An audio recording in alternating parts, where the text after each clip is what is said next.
Library and the Trail of Tears, Princeton Caldwell County Trail of Tears Commission. I want to welcome you to this special event. First thing, do what I'm going to do. You see this? Turn it off.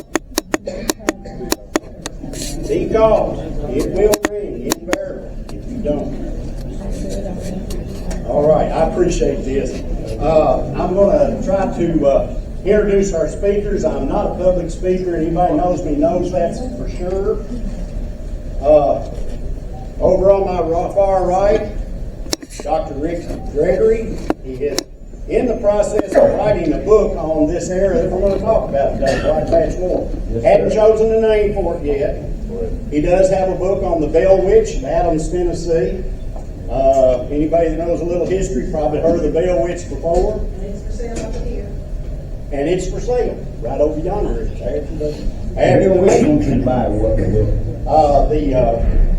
The Bell Witch, the title of the book is The Bell Witch in Myth and Memory.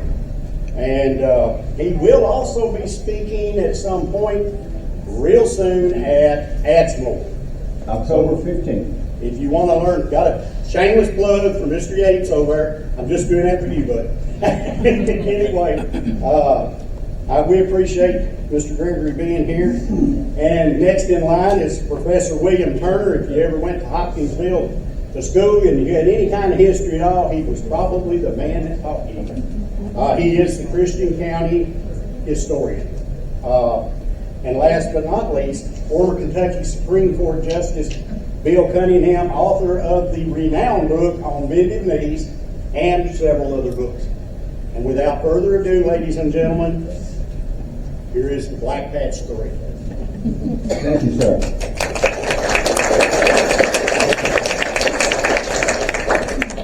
Before I talk about how we became Black Patch 3, I want to say this. I believe all of us are who we are because of the people that we get to know. Maybe we're kin to, but the people we get to know. I am here probably as much as any other reason because where in the world are you? Linda Johnson Higgins. Right back here, Linda Johnson Higgins. My wife and I pulled up at the ocean. And I was unpacking everything, and this truck pulled up next to me, and I saw it was Caldwell County. So they got out, and I said, Caldwell County, do y'all know Jason Redfern? He said, yeah. He's a banker. And I said, no, he's my cousin. And so that started our friendship. And I am here today because every time she could, she supported whatever I was doing. And when she called and asked, would I come do this? I said, of course I'll come do this. You do not tell Linda Johnson Higgins no if you're in Kentucky. And probably in Tennessee too. So that's what got me here first of all. But how did we get to be the Black Patch 3? About a half a century ago, I met William Turner because I was writing on my dissertation, which was on the Night Riders, and I never finished it because I ended up going to work for myself and just had not time until COVID hit. And then I started having more time, so I'm working on it now. It's going to be the second best book on the Night Riders. That's the best book right there. It's going to be the second. And so I come up and I thought, all this fellow can do is talk to me. He's a professor at the college in Hopkinsville, and I knew that he was writing about the Bell Witch, and I'm writing my dissertation at Bell Witch 50 years ago, and I knocked on the door. All he could say was no. He put his pen down, he opened the door, and he said, come on in. And about 2 hours later, a friendship had started, which lasted 50-some years. Almost that same time, I get a call from, at that time I didn't know he was a judge, but Judge Bill Cunningham, and he said, I'm going to write a book on the Night Riders, and I hear you know a lot about it, and you're part of Tennessee, and could I come talk to you? So could I come down to Katie's? I brought his son 50 years ago, and here we are. And how did we get to be the Black Patch 3? The Black Patch is the area where dark fired tobacco is raised. All three of us came out of that. And when we decided that three of us were going to get together years ago and go around the whole area, somebody said, you got to have a name. My wife said right back here, it took her about 30 seconds. She's a retired teacher, she knows everything. It took her about 30 seconds. She said, you're the Black Patch 3. And guess what we became? The Black Patch 3. And we did it for a long time, and then for a long time we have not done it. We're busy doing other things. And about a few months ago, I went to his office, William's office, and I'm going to do doing some more research on the Night Riders. And William said, Rick, we're all getting old, which is true. We're all getting old, and I want to be part of the Black Patch 3 at least one more time. And here we are.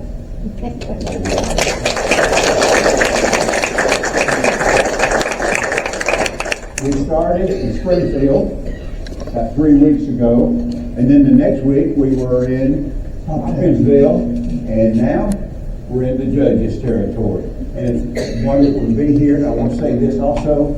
I did research in Hopkinsville. I've done research up here. I've never had people any more willing to talk to me and help me in doing my research than when I was here and when I was there.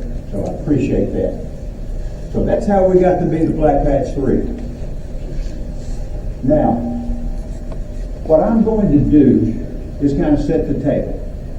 We'll put parameters around what the other two are going to talk about, and then William is going to talk about the raids of the Night Riders, especially the raid in Hopkinsville, and then the judge is going to talk to us about those people who fought against the Night Riders or who decided they would not join the association. So we're going to see both sides there. Now, what caused this part of the world, the Black Patch? What caused this part of the world to go to war? Go on. Tobacco was the crop in this part of the world, down where I live, up to here, the Black Patch. It was dark-fired tobacco. That's what almost everybody made their living over. And about the turn of the early 1900s, dark-fired tobacco selling for 9 cents, 8 cents, 7 cents a pound based on the quality. But at 9 cents, 7 cents, 8 cents, you can feed your family. You can feed your family. You can pay your bills. You can put money in the coffer of church. Now, a group of rich men, starting in New York City, James B. Duke, the Duke Tobacco Company, and him, other big companies, they all got together, with Duke being their leader, and basically what Duke said, and they agreed on, we're paying them too much money. They grow it, but we're the ones that sell it. And if we give them less money, we make more money. They've got no place else to go sell their tobacco, so they got to sell it to us. So 9, 8, 7, where you can take care of your family, becomes 6, 5, 4. You can still take care of your family, but a lot less, and it goes down to 3, 2, 1. And people in the Black Patch said, they called it 3, 2, 1 and a cussing. Now, my people been in the Black Patch since 1796. When North Carolina couldn't pay their soldiers, they gave them land in the Western Territory. That's where I live. Her people, my people, came in 1796 to Robertson County, Tennessee. And the same thing was true in Kentucky. When Virginia couldn't pay its soldiers, gave them land in this part. So our peoples came close to the same areas. Now, I need to talk to you about manhood. In the Black Patch, and I know what I'm talking about because I have raised tobacco. I'm glad I don't anymore. but I raised tobacco. My people for generations raised tobacco. And I'm talking about Burley. By the way, Burley, dark fire farmers call Burley Christmas tobacco, because you could get the money by Christmas and feed your family and buy your family something and have good food. And it was a cash crop. The tobacco, dark fire tobacco, is what paid the bills out there. So, what are they going to do? My people, your people. And by the way, a lot of my people came up to Kentucky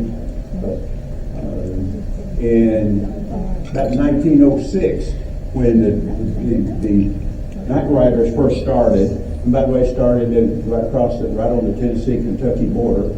And so when it first started, Patty's grandfather was visited by the Night Riders. In my family, my great-grandfather packed up the family and took them to Monkey's Eyebrow. Anybody here know where Monkey's Eyebrow is? I've been talking places, they go, there's no place called that.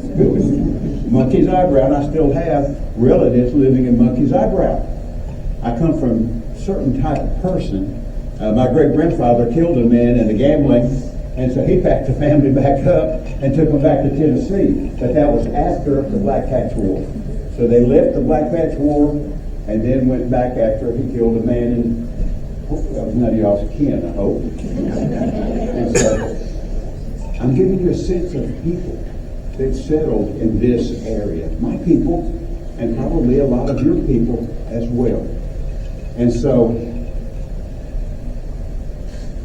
manhood came down in this area, Black Patch.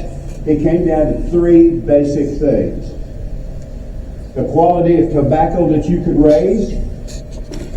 Can you do your part when you're growing tobacco? Can you do your part? Can you work and do all that hard work? Hard work, by the way, will make an old man out of you, the Black Patch. By the time you're in your 40s, 50s, going into your 60s, you're probably still not going to be able to be out in the field. Can you grow a good crop? Can you stay with other men in the field and do your part? And number three, do you take care of your family? If you don't take care of your family, you're not a man. Whatever you are, you're not a good man. And the people in the Black Patch, no matter how hard they worked, could not take care of their families. So what do? Do you just let your families go hungry? Or do you fight back? So a group of farmers gathered in right across the border. Guthrie, Kentucky. Most of them came over the border from Tennessee, and there was folks all over that. The Black Patch that came down out of Kentucky, and they formed the Tobacco Association. Basically what the Tobacco Association said, we want all the farmers in the Black Patch to promise not to sign papers or put their X down, that they will not sell to one of the tobacco companies. They will let us sell it for them. And by doing so, we will force the price up. The problem for the association, those people who would not join. People who said, I'm an independent, I grew my tobacco, I can do what I want to. As you might guess, the tobacco companies started saying, we're sorry we only paid you 321. Now we're going to start paying you 6 cents. And so, folks, I'm not being ill about them. When your family's hungry, what are you going to do? And here it is, and these are going to pay you 6 cents a pound for it. So a lot of people, some people decided to sell. They became known as independents. So these are neighbors. It's not people in this part of one county and another part of another county. They're neighbors in Tennessee and Kentucky and the Black Patch. So you got two groups, and then the Night Riders decided we did the best we could to talk to people, try to convince them to do this, to be part of us. We're going to turn to violence. And so individually, they would visit people, individual farmers, and try to talk that farmer into signing and joining the association. When that didn't work, they started hurting people. They would not hurting people physically, but then also hurting people by burning their barns down. If they burn the barns down, everything they can make money on is gone. And so they started doing those kind of things. And then when that didn't work by itself, they started the raids. The raids were hundreds. How many? Would that be a fair statement? Hundreds or dozens? Hundreds. Hundreds of night riders would go to places like Hoptown. And the person who knows more about that than anybody else is going to talk to you about the raid on Hopkinsville and others. And then the judge is going to talk to us from the other people's sides. What did it look like and what did people do?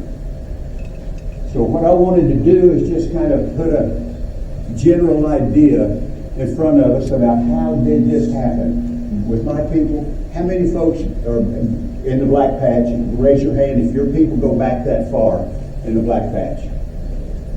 And so probably some of you, I don't know about your people, my people never would talk about it. And I knew that because I did my research. I see you're shaking your head, yes. I did my research. I knew who the people were who were the night riders in Robertson County. And by the way, across the border too, and I'm not going to tell y'all. I'm not going to tell. But I know who those people were, and I made a serious mistake. Serious mistake. A woman that I'd known my whole life, and she was wonderful.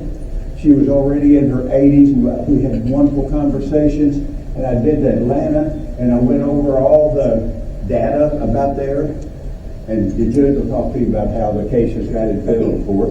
But I read all of that, and I found out that her father led the biggest group of night riders in Robertson County. Being a dummy, next time I went to see her, I had said, I read about your father, and he led the night rider raid. 80-some-year-old woman. She did. Gregory, I love you like a son. Don't you ever mention that to me again. What do you think I said?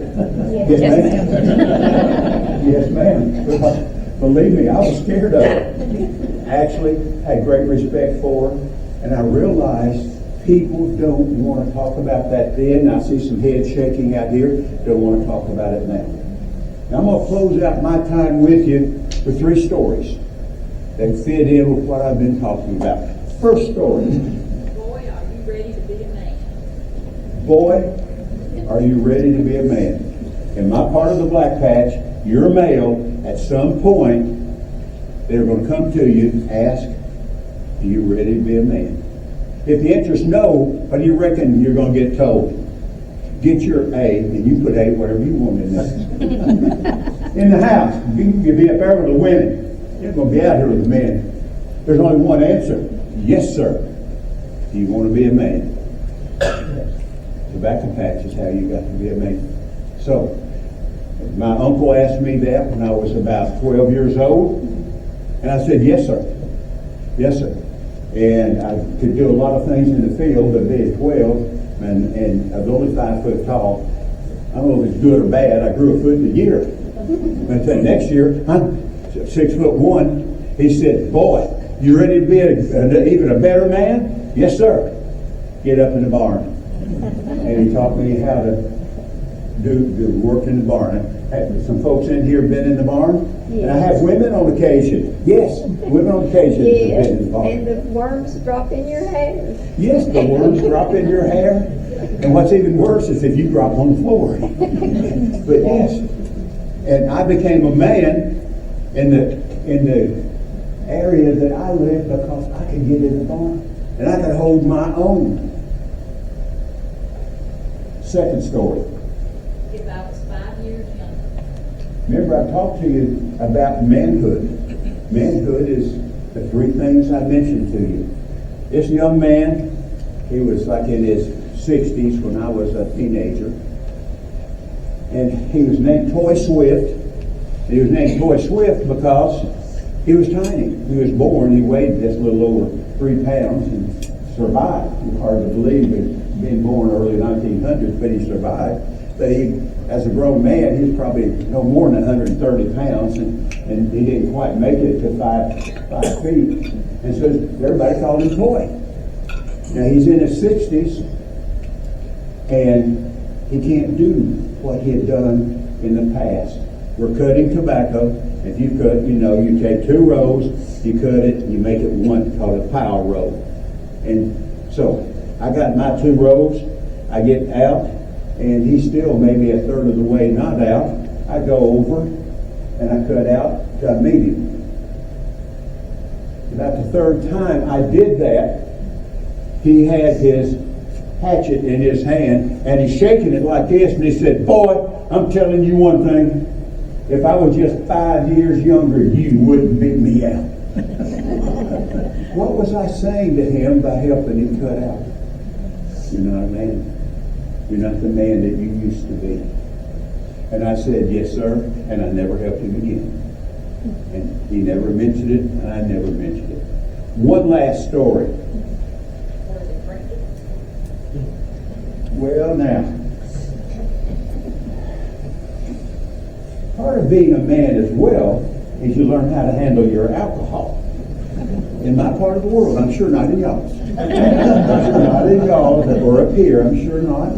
But you handle your alcohol.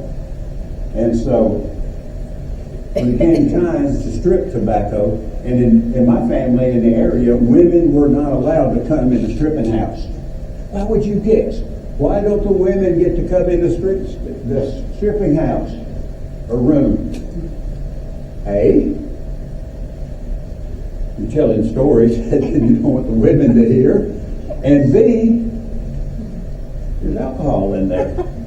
And all them Baptist women are not going to like you too much. And so, anyway, I'm able to go in with the men, and wonderful meals after we're cut the tobacco and we're all back, and we go in, and it's a great big thing of food and wonderful. Then we're going to go back in. My grandmother stops me.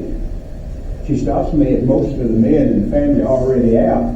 She stops me for a minute. She said, "Come over here." "Yes, ma'am." You always do what your grandmama said. I said, "Yes, ma'am." She said, "Son, tell me the truth. Are those men sipping whiskey in there?" And I said, "No, ma'am, they're not." "No, ma'am, they're not." And I did not lie to my grandmother. They were not sipping whiskey, they were guzzling it. So my grandmother, I did not lie to you. I did the best I could to set the stage for you. William now is going to talk to you about the raids that happened with the Night Riders. Let's welcome him.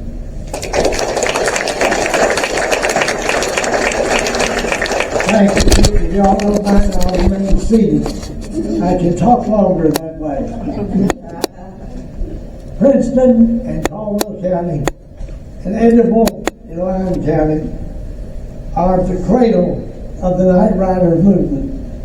People up in Christian County heard about the interest that was being exhibited in these 2 counties and followed suit.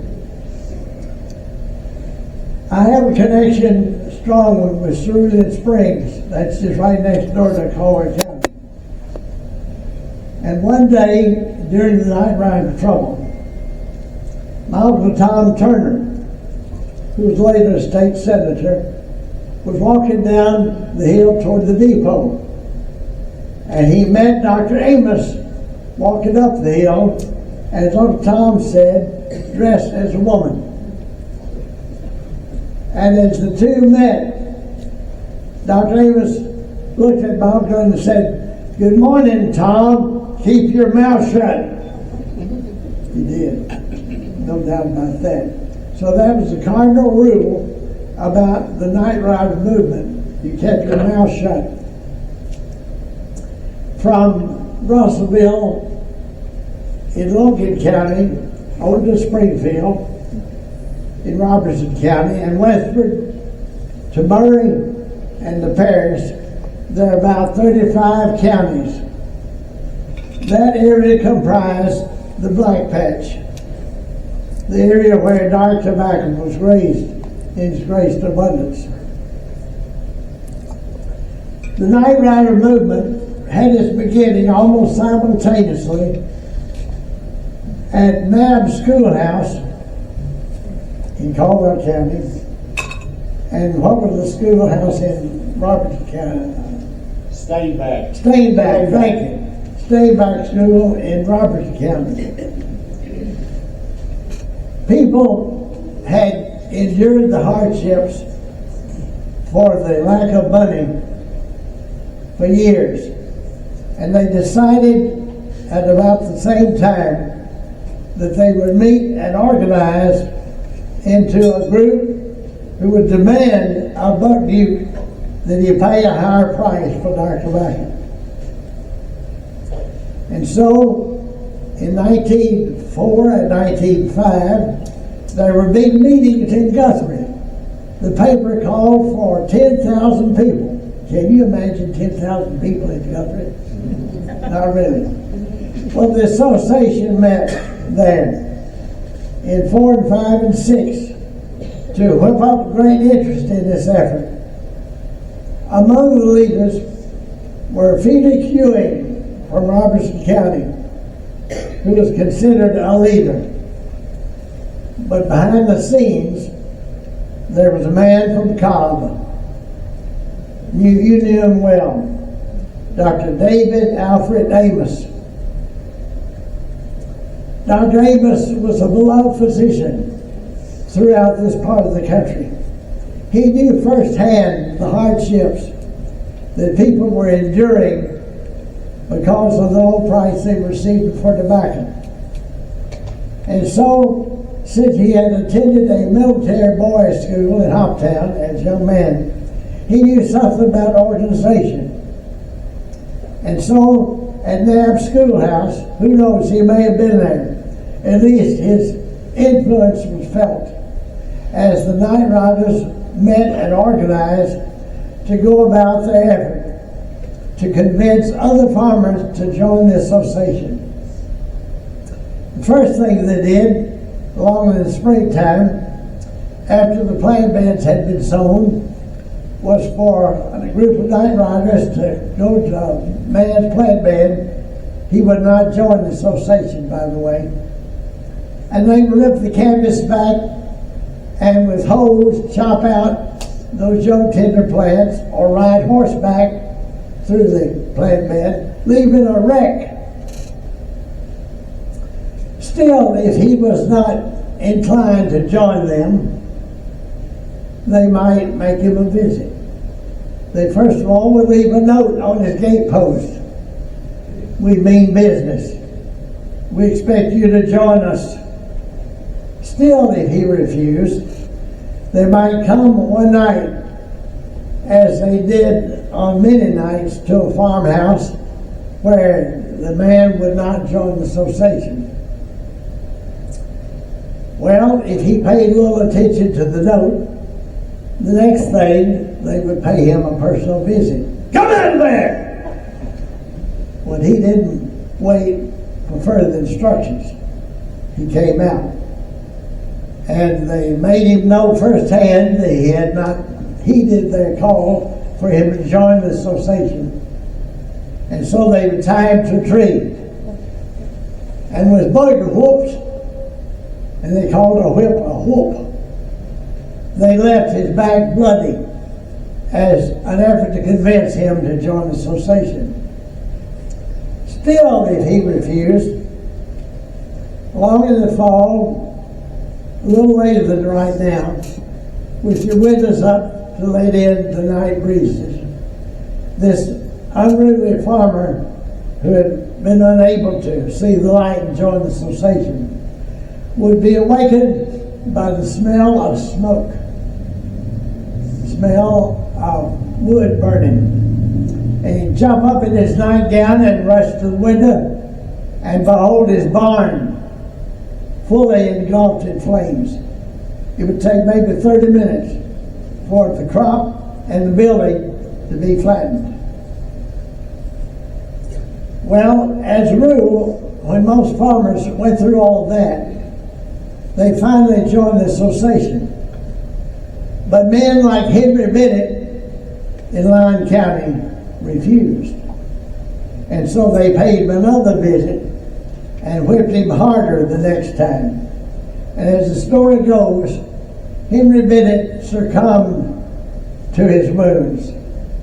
And his wife had the nerve to have carved on the back of his tombstone, there's a picture of it right over there. Here lies Henry Bennett, killed by the Night Riders. Now the Night Riders had one other effort they could make, and that would be to band together and visit towns where there were tobacco factories, a loose floor, where there was tobacco belonging to non-association members. Such was the case here in Princeton at the factory of Stigger and Orr. In November of 1906, I remember it like it was yesterday, Judge, the Night Riders invaded Princeton and set the Stigger and Orr factory alight. They were equipped with their ingredients, all of which were secreted in Dr. Amos's medical bag. Amos's initial, DAA, on it. In that satchel was a can of coal oil,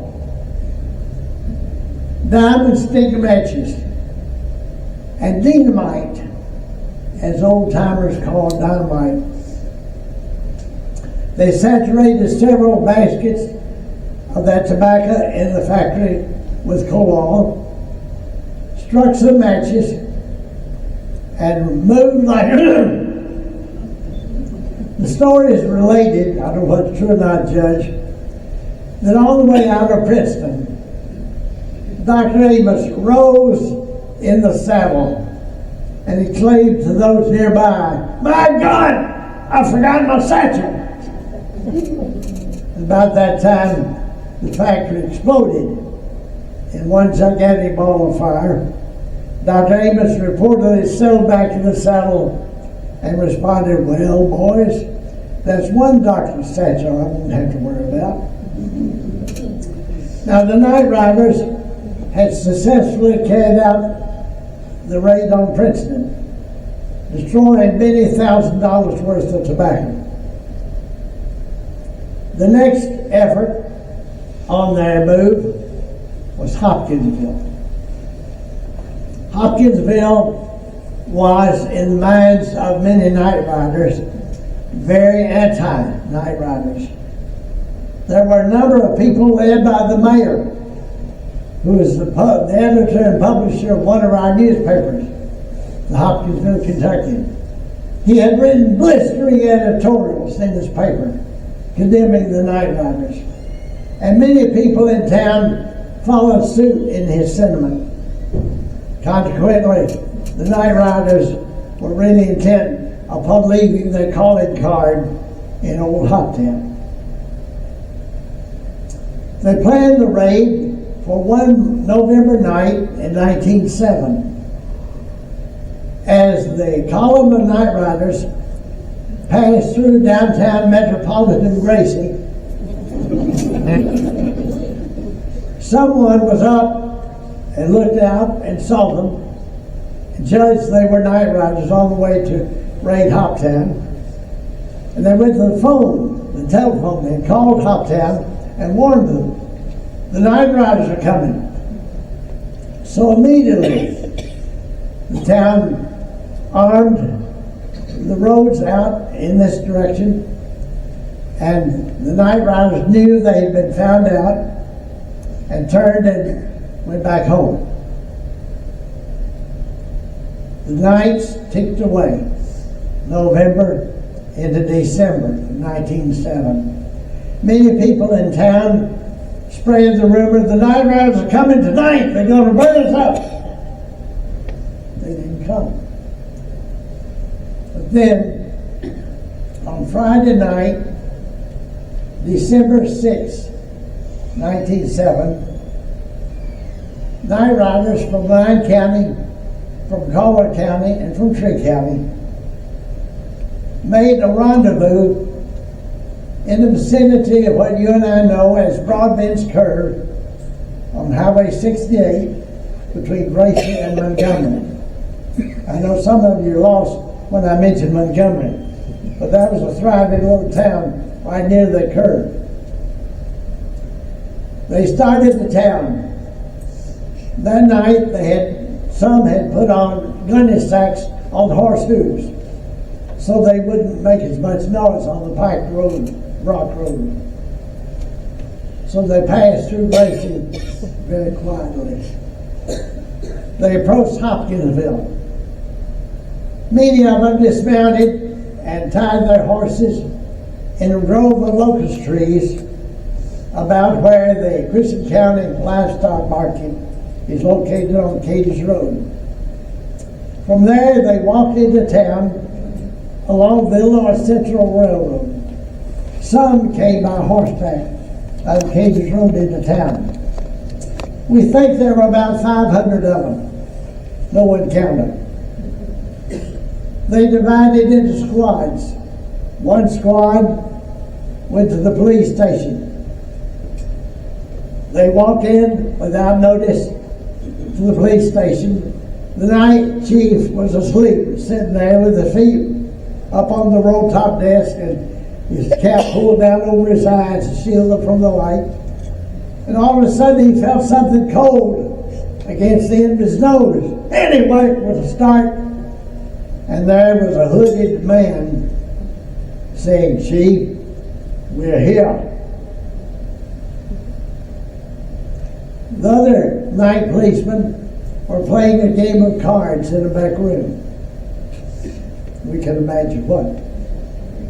Another squad went to the home telephone company, the dial system, which was new in Kentucky in those days, and they put the operators under house arrest. Another squad went to the office of the Christian Todd Telephone Company. They're on East 9th in an old building that's still standing. There were 3 operators on duty that night. They brought out into the street to get away from the phone. The night riders fearing that they might call for help. But what help could come? Think about it. About 1:30 or 2 o'clock in the morning. Everybody's asleep. Well, the operators were brought out of the telephone office and across the street away from the building. And all of a sudden, one of the night riders took a pistol he had and dropped it right across the jaw of one of the night riders and said, "There, that'll teach you to cuss in front of women." Another squad was in charge of organizing a corral at 9th and Liberty there by the museum.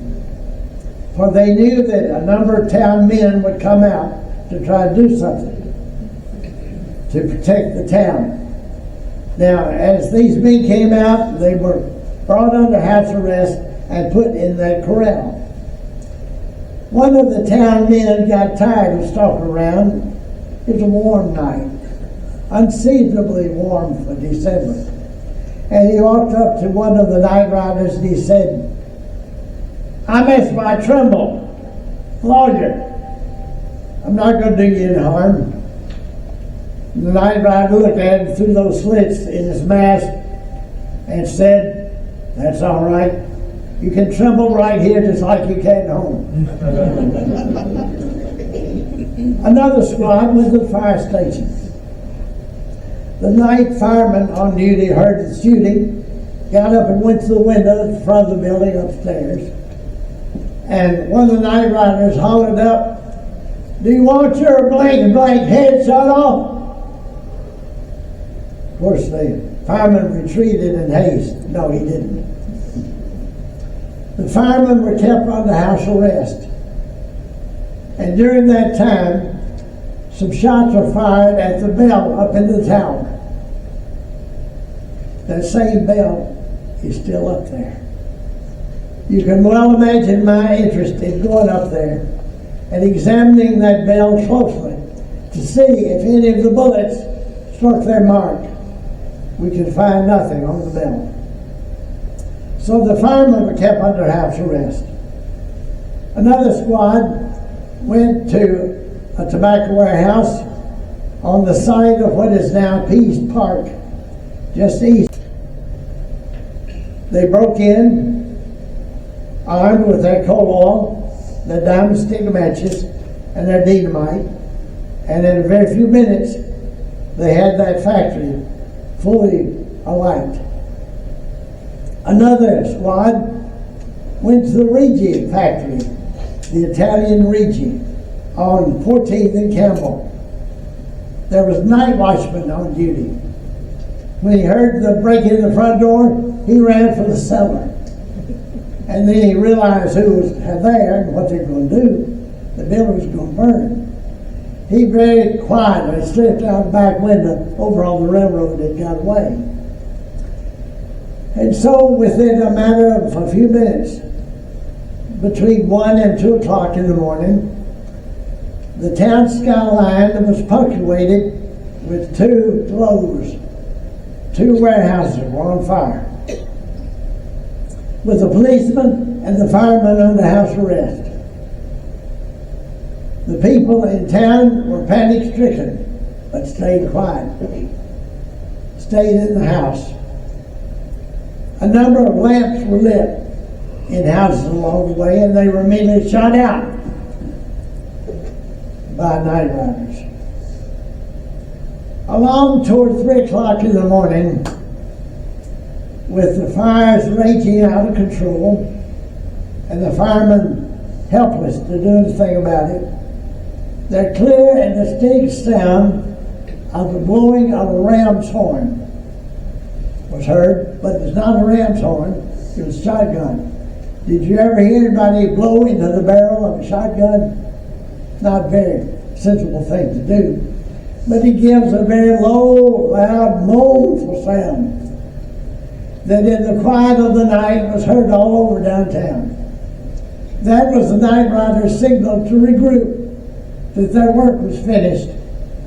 And they gathered back at 9th and Bethel Street and started walking in column form out the tracks of the IC Railroad. Some said they overheard them singing the theme song of the night riders, to the tune of My Old Kentucky Home. The fires burn bright tonight in my old Kentucky home. The mayor of the town, hearing the noise, got up and went to see what was going on. He walked down Main Street to the crest of the hill overlooking downtown. And there he saw the night riders milling around. That same mayor who had written those terrible editorials against the night riders. Mayor Meacham decided that going to visit them would not be the right thing to do. So instead he hid. He was standing there at 14th and Main by the Old Baptist Church. He looked around. It was early Saturday morning. There was no fire in the furnace. He decided it wise to hide in the cellar by the furnace. Some people said he even crawled in the furnace. We don't know for sure. But we do know for sure that at least one time the Baptist Church saved a man.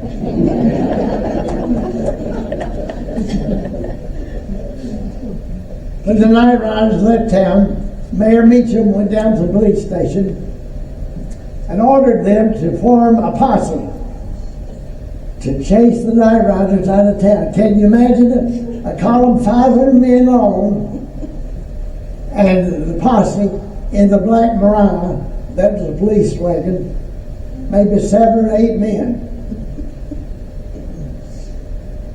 Well, they chased them at a safe distance to a point beyond Gracie, on what is now the old Gracie Cadence Road. right near where the late Mr. Clyde Thomas lived. I'm sure some of you knew him. At that point, one of the men in the posse decided to fire into the rear column. He fired twice, once hitting and killing Ed Gray from Blue Spring in Tree County. The other man who was wounded was Clarence McCool. There is a house on the old Cadis Road where Ed Gray's body was taken. They awakened a lady who lived there and told her that they had a wounded man. They wanted to bring him in and put him on a bed. Some years ago, I visited with a lady who had the quilt that was on the bed that had the blood stains of Ed Gray on it. Now, the rain left the town in an absolute jitter. They just knew another raid was coming, but it never did. Some other things took place which Judge will talk to you about in 1908. But there's one more thing about Hopkinsville. The grand jury conducted an investigation and determined that there was sufficient evidence to charge Dr. Amos and Guy Dunning, another familiar name to Princeton. He had run a furniture store here. And so those men indicted by the grand jury were brought to trial. In March 1911, the famous Night Rider trial, which was really a farce, was held in Old Christian County Courthouse. During the course of the trial, one of the highlights of the time came when the defense attorney, Charles Bush, raised a question to Dr. Amos. Dr. Amos, have you ever been shot? His answer, no, sir. Well, Dr. Amos, would you mind submitting to an examination in an anteroom before the jury to reveal your body to show that you've never been shot? He said, I wouldn't mind at all. And so that line of questioning was dropped. In my early days of teaching at a Christian County High School, a young lady walked into class one morning with an old picture. She said, Mr. Turner, you might be interested in this picture. It's a man, it had something to do with the Night Riders. But an investigation was conducted, and it was found that it was a picture of Dr. Amos and Ms. Amos and their daughter Harvey, photographed in Hopkinsville during the trial. That picture will tell you where Dr. Amos was shot. Now think about it for a minute. Where could he have been shot that it would not be revealing upon examination? Look at his head. His hair was black, except for one side. Snow white. There was your answer. He had suffered a scalp wound and had been put in a buggy, and the driver drove like 16 miles to Wallonia for Dr. William Hayden to tend the only doctor around anywhere who would touch a night rider. This is all possibility. Not that we know of fact, but we think it's true. Dr. Amos recovered, and as Judge will point out, it became wise for him to leave home. And for the better part of a year, Dr. Amos was away from Cobb, and we found out where he went. That was something that was not put in the paper. He went to the home of Jim Clardy, a friend, an associate. a night rider who lived at Wheeler Store, Tennessee, between Lafayette and Dover. They tell the story years later that Uncle Jim and Aunt Annie were in the bed one night as the night riders rode through Lafayette. And she shook and trembled and, "Oh, Jimmy, what in the world? They're going to burn us out."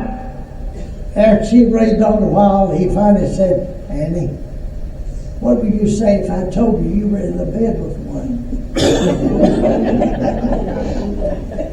There ends that story. And so the Night Rider movement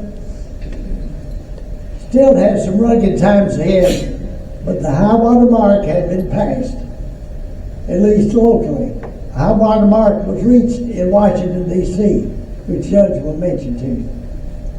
And so, as you reflect upon being a resident of Princeton, of Coon County, just remember that you were in the hotbed of the Night Rider movement, a time when the nation was at war between the Civil War and the Civil Rights Movement, you name it, that was the time. And so, just remember when you pass judgment on the Night Riders that you put yourself in that place.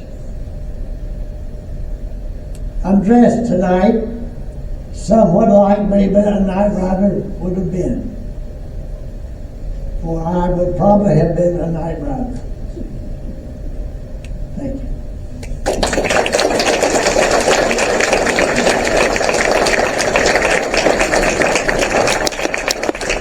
Frankie's told that story before. I was at the farm that there's nobody, considering where we are, there's nobody in this room tonight that has not heard about the Night Rider or the Night Rider story, right? And if you haven't, and you're courageous enough, you can raise your hand, but I won't put you on the spot. How many of you know how the Night Rider movement came to an end? How did it end? It gets a little murky. Even with us who have read about it, there's some question of where the pivotal moment was. If you were writing a movie script for the Night Rider, and there's been a lot of talk about it needs to be a movie, I'm sure you've heard about it. How would you write the ending? We got up to the Hopkinsville raid, it's the high water mark, Night Riders are victorious. How would you write the ending to this saga if you were going to portray it on a movie? I won't provide that ending for you to conclude our presentation. There's great irony in history. About 5 or 6 years ago, it may have been longer, time goes by, a group of us, many of you here in this room there, dedicated a historic marker down at the courthouse at the beginning of the Black Patch War. All of you know where that is. It marked the evening that William's talking about of November 30th, December 1st, 1906, when the Night Riders came to Princeton, ready to push it. It was a perfect execution of the raid upon the town, and that's when it started. And in 1907, raids upon Eddyville, raids upon Russellville, and the great victorious raid upon Hopkinsville. Ironically, that was the beginning of the Black Patch War, but also ironically, on that night of November 30th, December, sowed the seeds of the decline of the Night Riders. Because on that evening, there was a lady by the name of Mary Lou Hollowell, 40-year-old, good-looking brunette, came from out in the southwest part of the county, near Lyon County, Lyon County, Treat County line. She was running a boarding house in Princeton at that time. She and her husband, Robert, and little son, 12-year-old son, Price, farmed tobacco out in that area, along with the Hollowell family, or John Hollowell, Robert Hollowell's brother. And the Hollowell family lived out there moving tobacco farmers. Well, Mary Lou, in the wintertime, would take Price and move into town. She run a boarding house. She prepared meals. Her meals were great meals. It was a great gathering place during the day, during the noon hour. But businessmen, lawyers, judges, all the leading citizens of Caldwell County. She was a good cook. She was a very dynamic, good-looking woman. Her good looks made her unpopular with the women. Her highly opinionated ways made her unpopular with the men. She was a women feminist, and she was adamantly anti-Knight Rider because she despised the Hollowell family, which she was married into. There was some friction between her and John Hollowell and Lula Hollowell. The big undercurrent of animosity between them, because John Hollowell was one of the leading leaders of the Knight Riders here in the county. Mary Lou took the opposite position. She was anti-Knight Rider.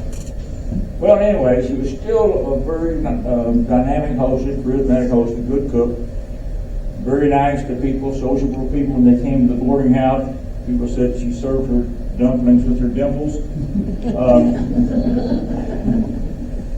So in April of 1970, on the raid in 1960, she started telling people, I'm going to go to the grand jury, I'm going to get some people indicted for their involvement in the Princeton raid because I've overheard conversations at the dining table, names were called, and I know who was involved in it.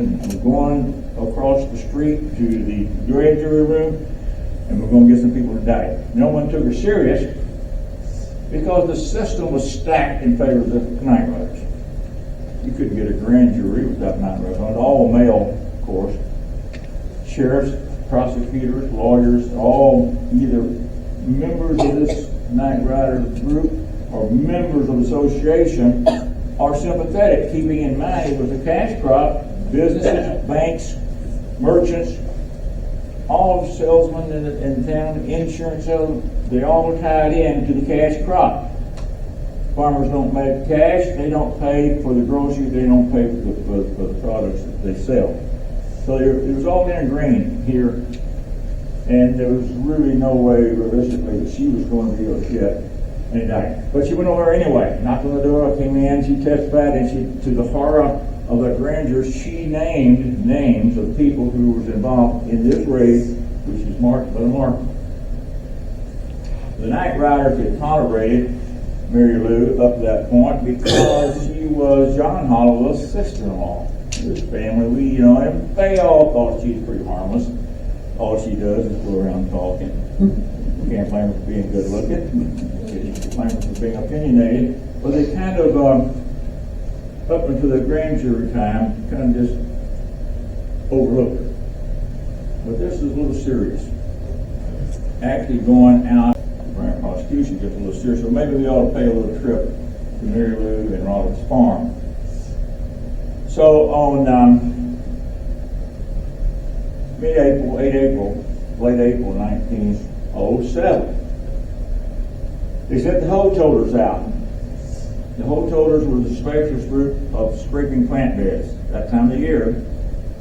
And they would go out and scrape the plant beds. They would either cover it back up with canvas so when they came around to pull their plants, they wouldn't know that they had been destroyed, or they might plant weeds in it, and sometimes would leave a warning message when they did it. But this night they just went out to Mary Lou's place and tore the plant bed apart.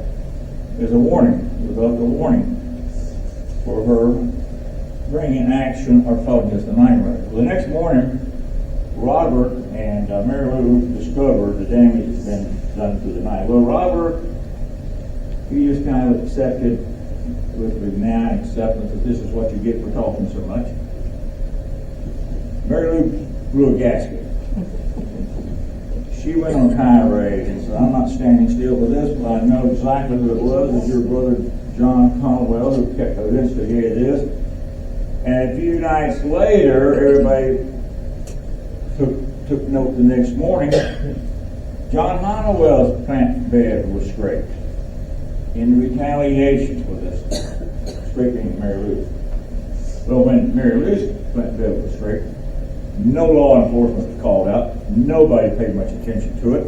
They knew it was all night rider activity. But when the night rider, John Hollowell, had his plant bed scraped, law came out to investigate. The sheriff came out. They came out to investigate.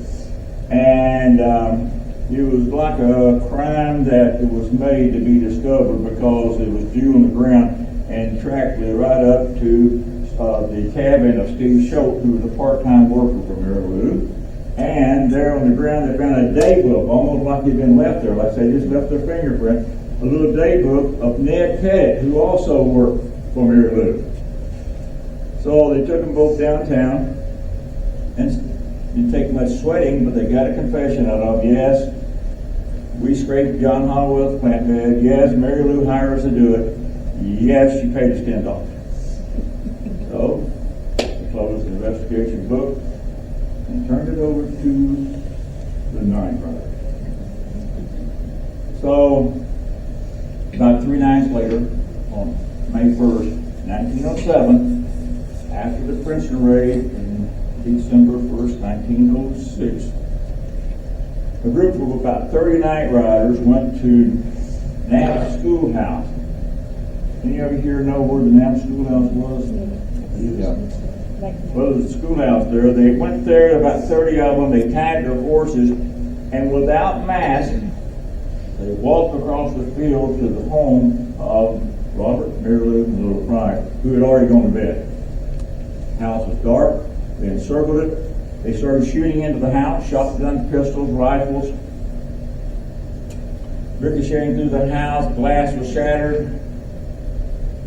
Mary Lou was wounded in the neck by a flying piece of glass. He grabbed Little Price, rolled onto the bed to protect him, and they kept firing. They threatened if they didn't come out, they were going to burn the house down. And they already had night riders on the roof with kerosene.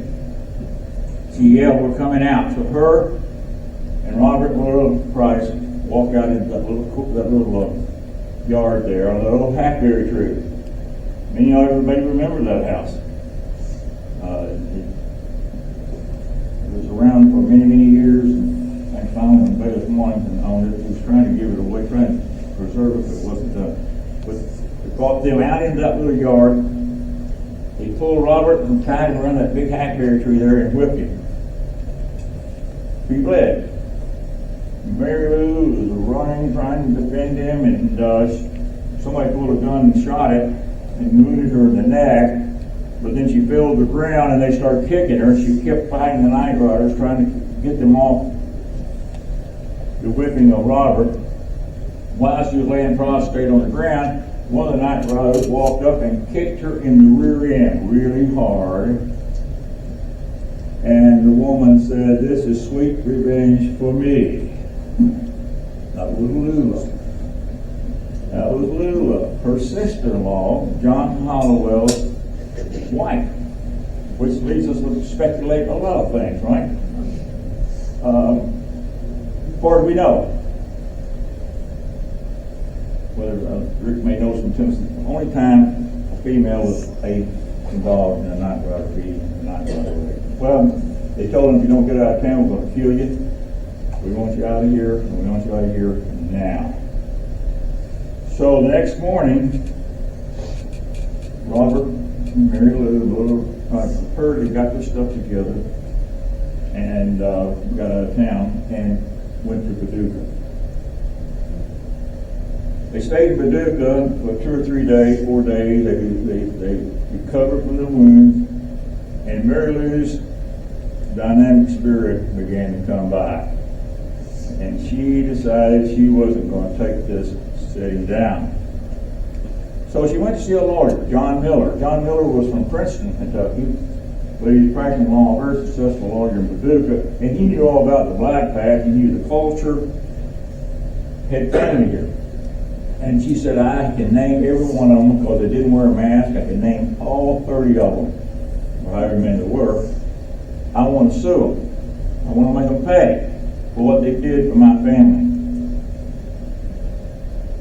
John Miller didn't want to take it. His law firm didn't want to take it. He basically refused. They went out to Oklahoma, then they came back after about a month or two, and she persisted on going back to see John Miller. But John Miller had been giving it some thought and turning it over his head, and he agreed to take their case. Up until that time, you couldn't sue the night riders because in state court in Caldwell County or either Black Patch counties because the prosecutor might be a night rider sympathizer.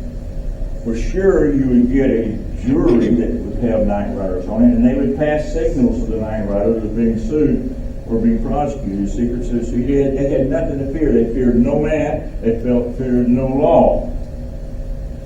If it was brought to justice in a state court. But John Miller came up with a very creative idea for the time.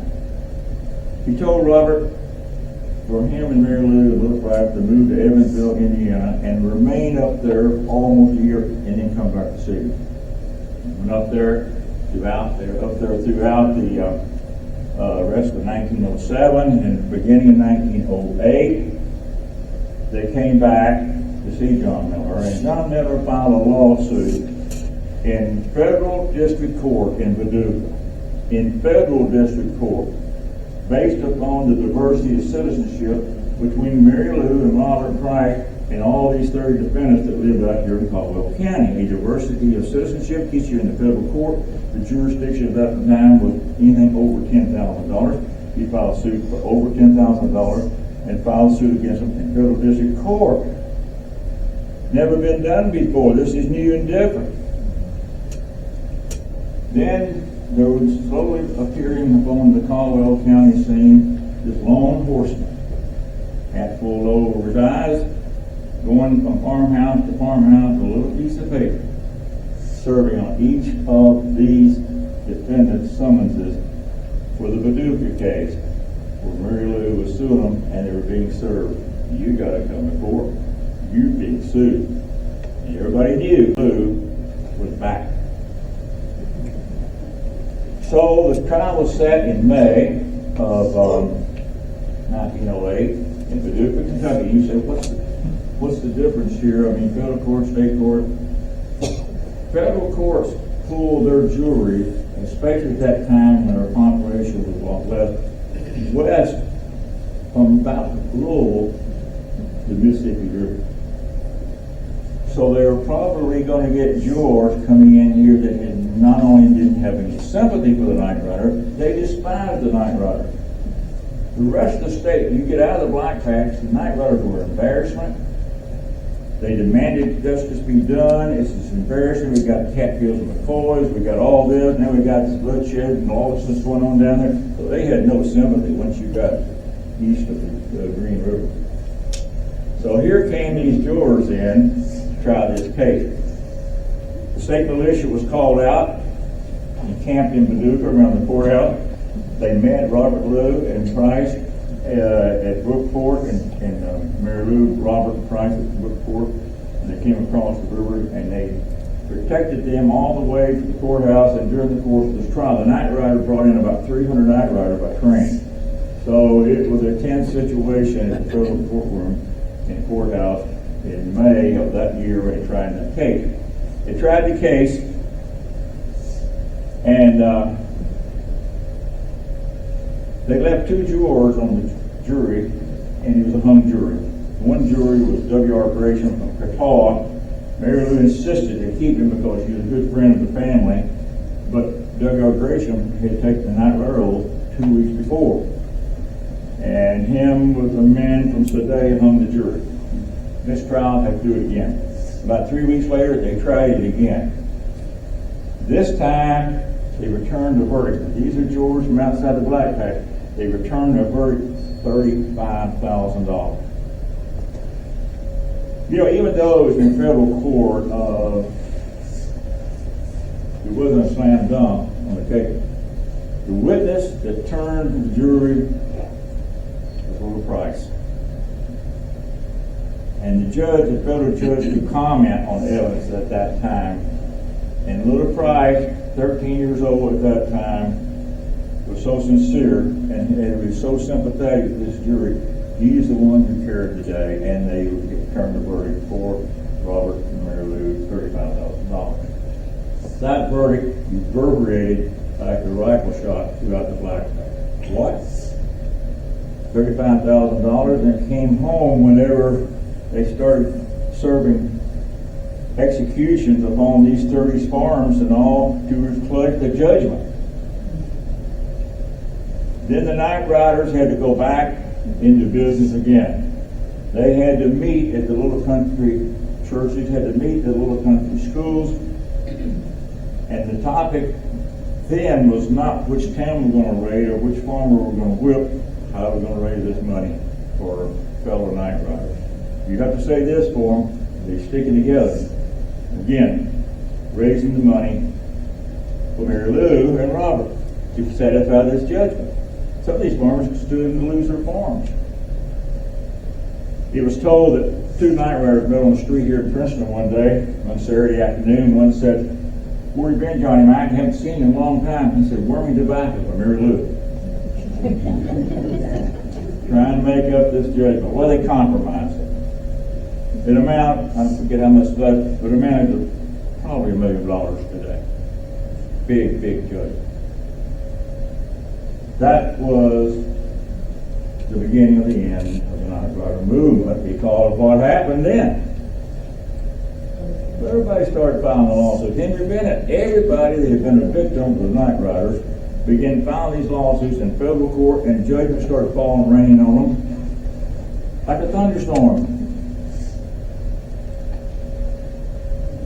We mentioned David Amos staying hidden and on the run, but he was dodging those summonses for lawsuits. They all included David Amos because he was the leader. So the night riders were on the defensive. They no longer conducted raids. They no longer with farmers. They were in defensive mode, and the wind pretty much went out of that movement. Combined with several other things. One, the owner's tobacco tax that had been passed, which had cut down on consumption, through the efforts of A.O. Stanley, Congressman, was repealed. So the consumption of tobacco went up, demands went up, prices went up. How many of you here have heard of Congressman A.O. Stanley? I've heard my father, his grandfather, he was a rock star, as they say today, in West Kentucky, because he fought so hard for the farmers. And then, of course, he is subject of quite a story himself, coming to Murray to save a black man, and a circuit judge, in fact, in the lynch mob. Anyway, Sandy got that done. The economic circumstances changed. Prices started going up.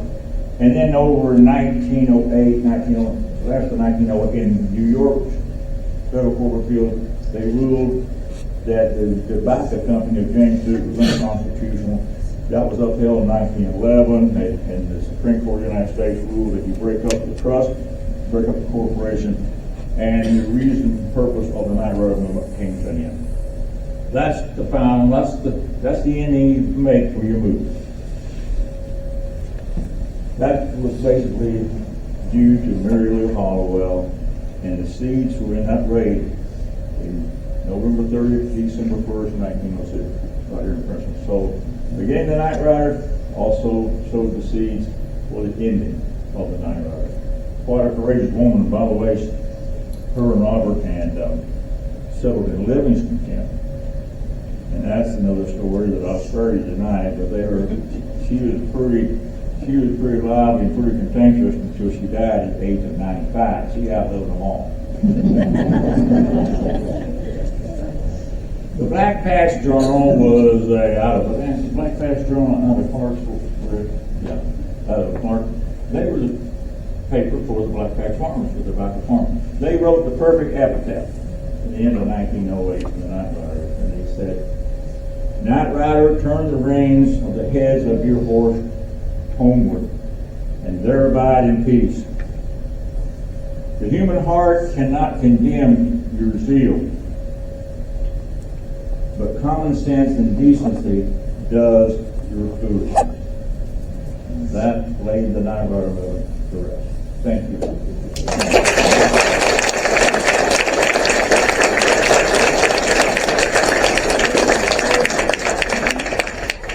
Does anybody have a question?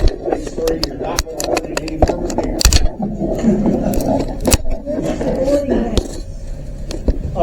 of all, let me say, I appreciate you guys so much, and you have proven the fact that, when you're called to be an educator, you're always an educator, so thank you for that.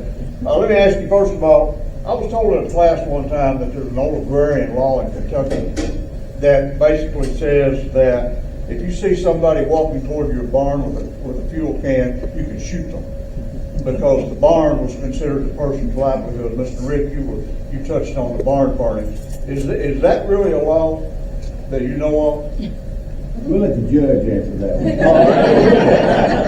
one. You know, the law being that if you see somebody walking toward your barn with the coal oil, you can shoot them. Correct. That's not the law. Okay, well, I'm glad you told me that. I needed to know that. Mr. Rick, you mentioned in your book about the burning of the Fredonia dark fired barn, and I believe it was in 1906, one of the first ones made. Probably not. We have so many books on the Night Riders, of which this is the best.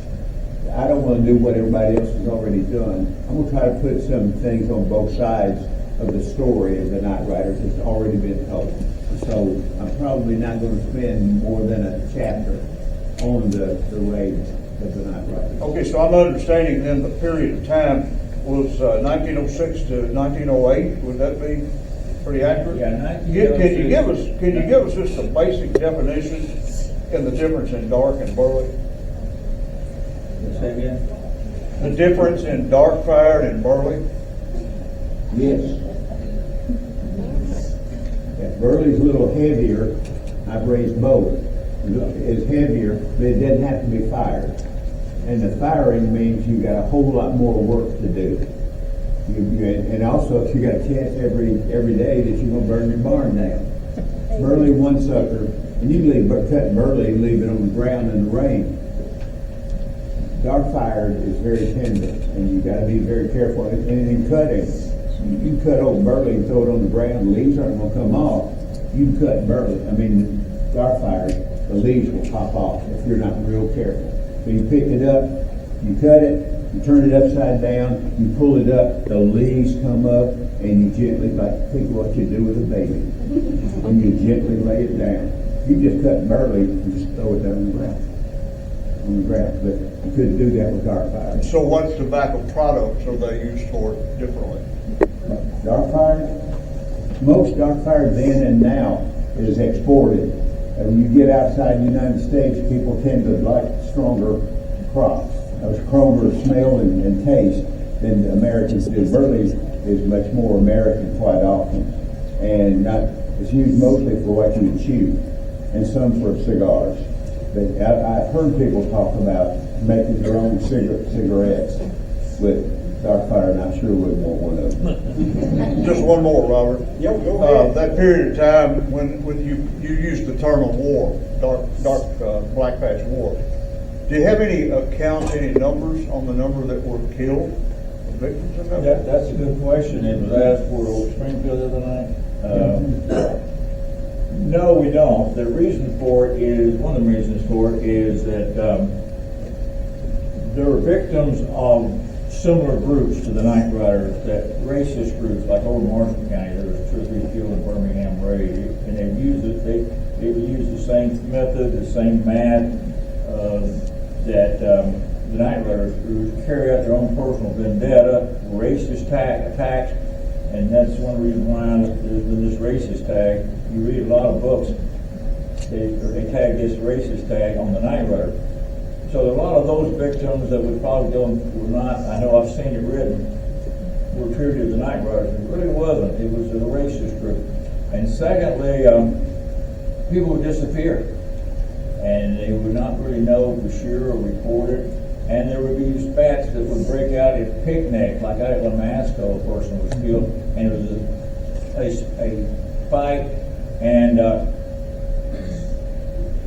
the victim would be a Night Rider, and the person who did it would not be. Was it a shooting as a result of that, or was it too much whiskey and overrule something else? They weren't able to determine.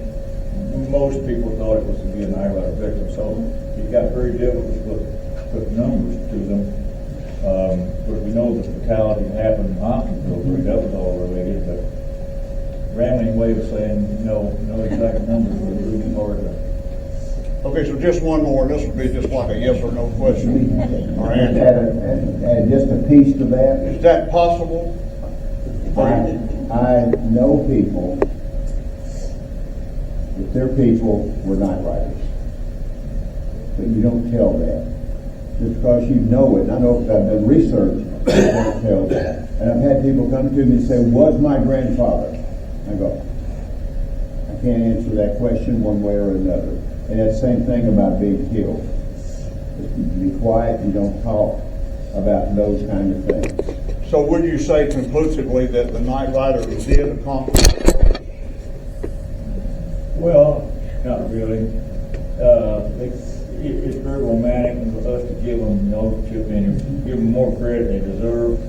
It was a lot of bigger other things that caused the ride prices to go. If the night riders never existed, the prices would have gone up anyway. Thank You you. all agree with that? Good question. Somebody else have this one? Where was the boarding house? I don't know. That's a good question. And Sam Steger, you don't remember Sam, he tried hard to find that location, and I'd love to know. It had to be downtown. Yeah.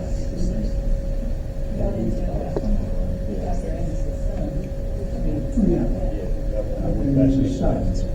Tell them about Harold Ames.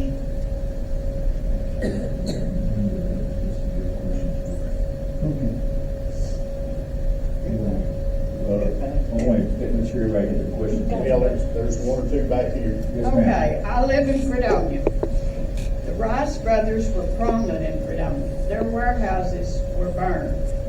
And through the efforts of the Fredonia Valley Heritage Group, hopefully by the end of the year, we will be getting a historical marker to mark the spot where the warehouse was.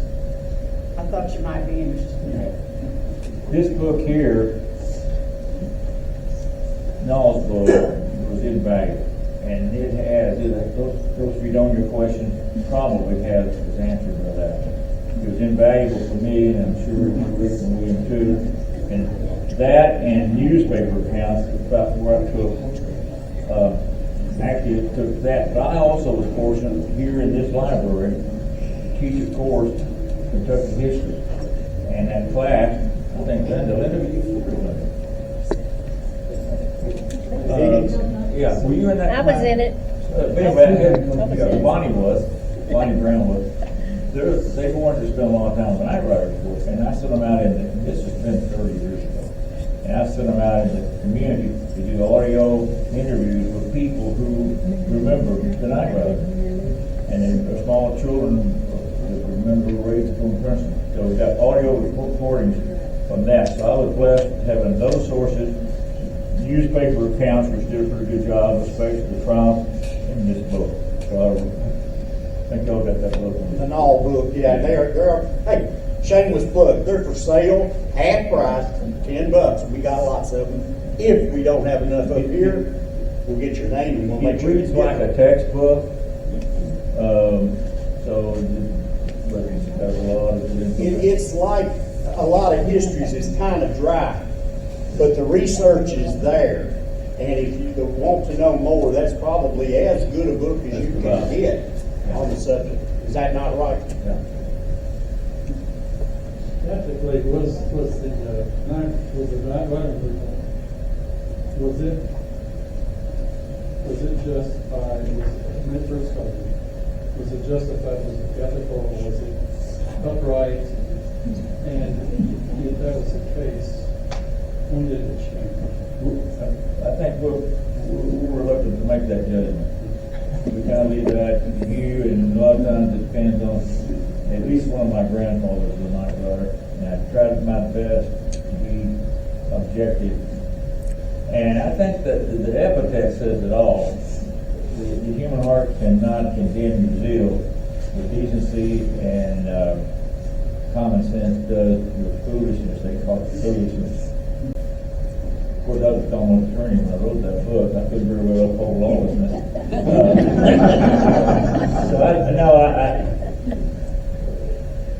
I think we understand don't want to belabor this, but remember, this is the time period, Rick's, you know, the economics is better than anybody. This is the time when you had this ongoing struggle in all America between labor and capital. In the rural area, in the factories, working 12-year-olds, you had Dukes getting bigger and bigger and bigger, and Teddy Roosevelt had his trust busters after those people. And we know that these were desperate people, as Rick is pointing out. These are desperate people, and they were doing what they thought they had to do for their families. So I think you can't be too harsh on the moral judgment. At the same time, it didn't justify beating people, killing people, stuff like that. So I can't make a moral judgment about it.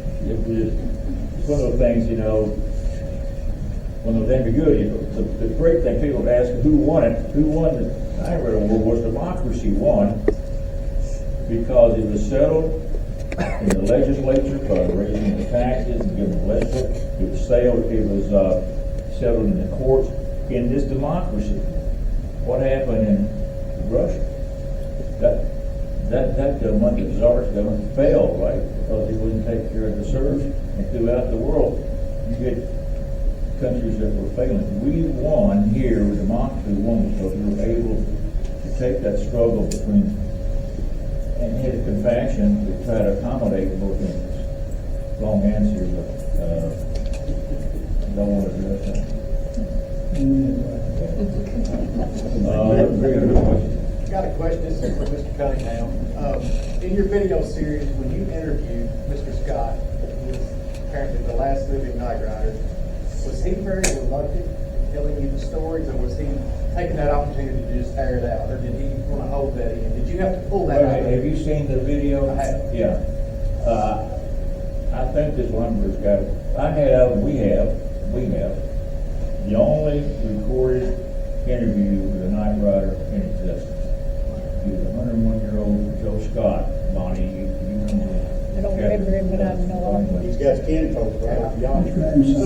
Okay. All right. Anyway, okay, there he is. Joe's a good friend of mine. And Catherine, his daughter, kept saying, "You got to talk to my dad. You got to talk to my dad." Well, I had that happen a lot. Go to me, go talk to him. They said, "Yeah, I think my uncle was." You know, you just couldn't phone. But it isn't until after it was published. I sent Joe to Joe. Joe was he was on my grand jury one time. He was 98 years old. And he called my office and said, "Bill, I want you to do my, what was his wife's name?" Alice. But yeah, I want you to do our will. Whatever her name was, I want y'all to do our will. I said, "Okay, Joe, when would you like to come in?" He said, "I'm not coming in, you're coming out here."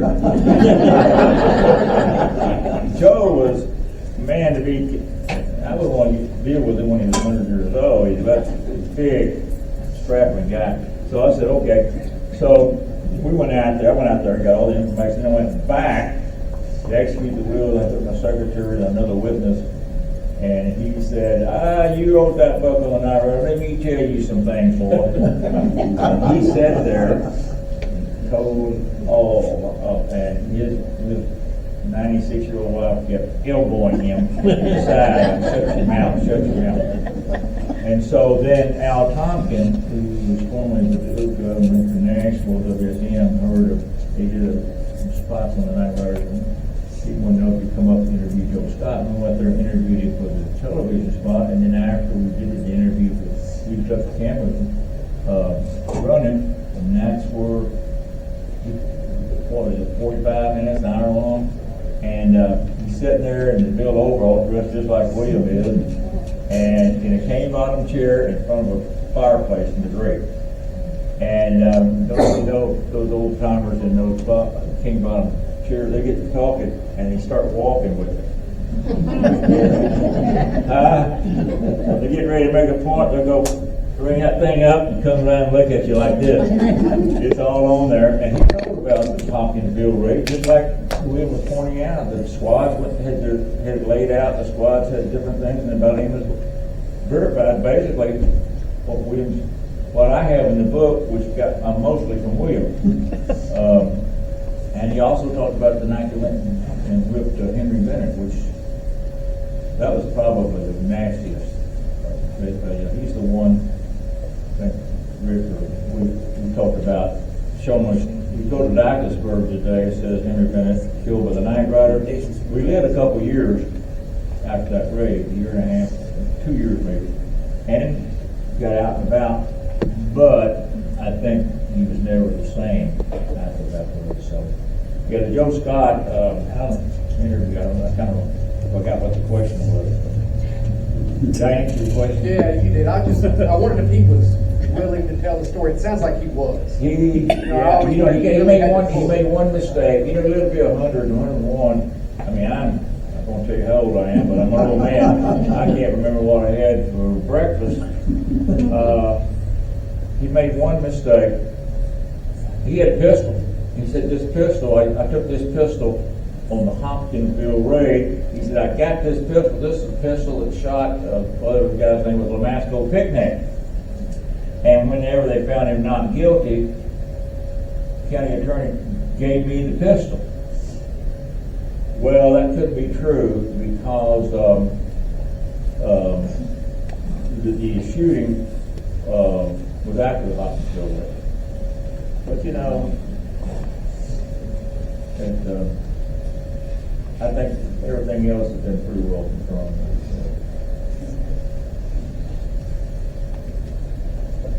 Did Dr. Amos ever return to the area?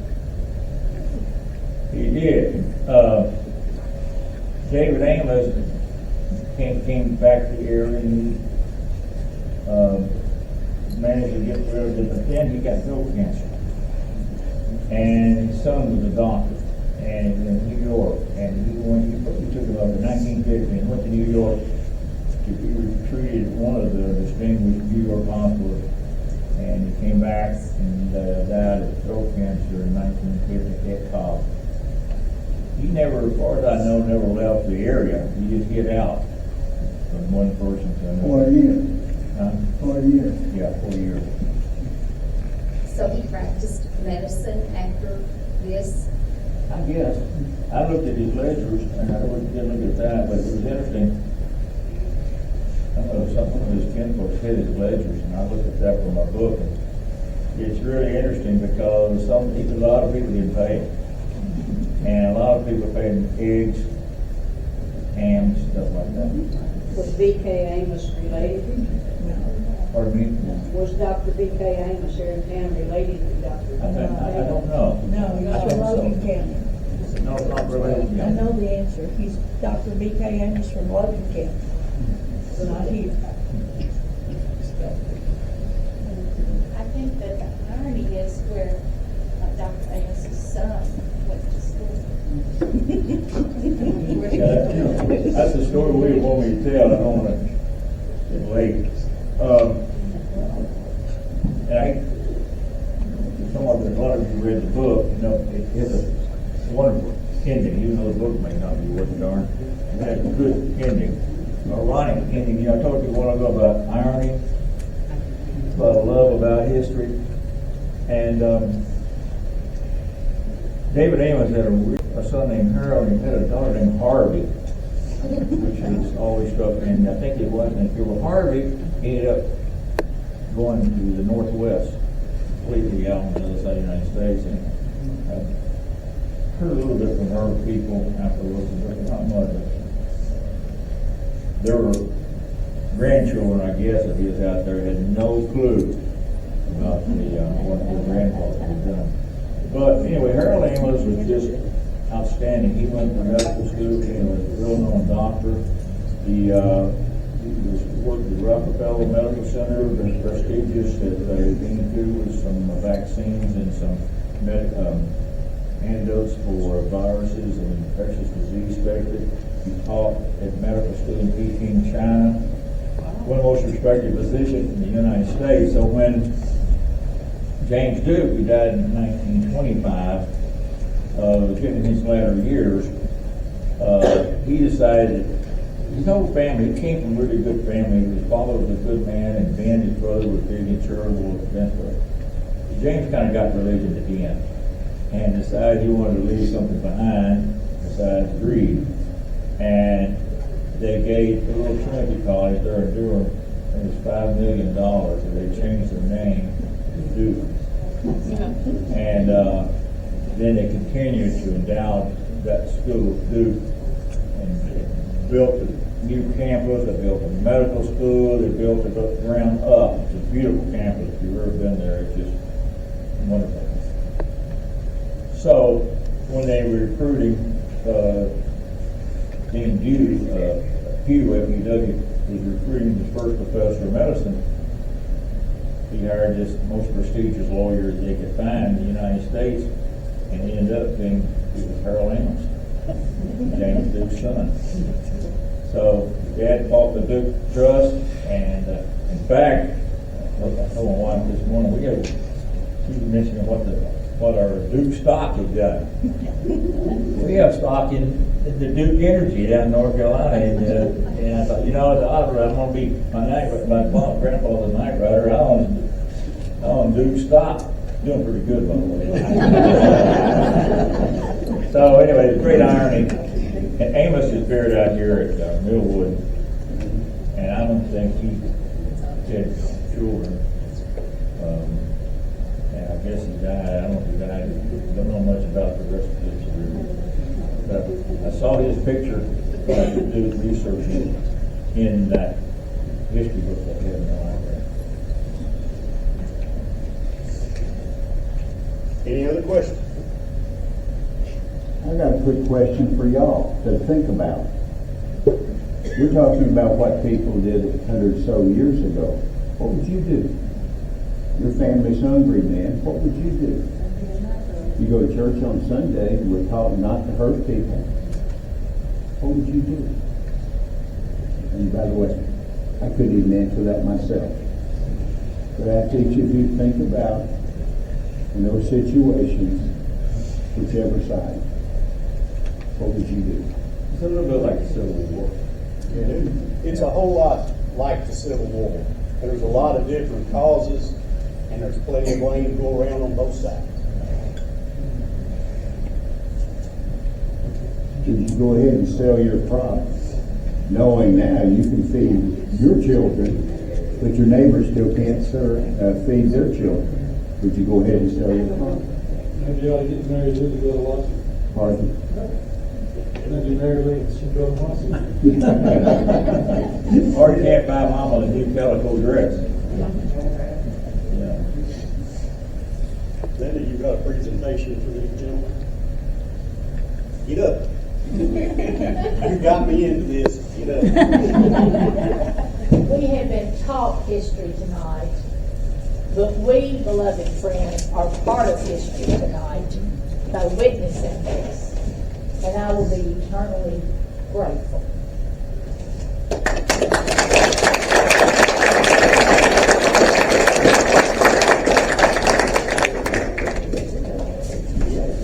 We'd like to present these to Rick. Thank you. Wow. We have some campaigns. I like where it came from, I can tell you that. Nancy, old middle school. Nancy Newsom always takes good care of the Trail of Tears, always doing things to help us out. And generally, when we have a speaker, you ain't gonna get much, but you got the best. And anyway, we do appreciate all of you all. We're honored. I'm honored. It's been an honor and a pleasure to listen to you all. I'll say one last thing here, it's commercial. We've been around up through the heart of the Black Pack. Princeton, Kentucky is the best place to have the Night Rider Museum. So get busy. There's all these great museums, but I think a Night Rider Museum would just exclusively the Night Rider Museum. Maybe we could talk to the Turner and give us that. And Rick and William, Steve, I think flavor this up. I must express appreciation for it. Rick mentioned how long we've known each other.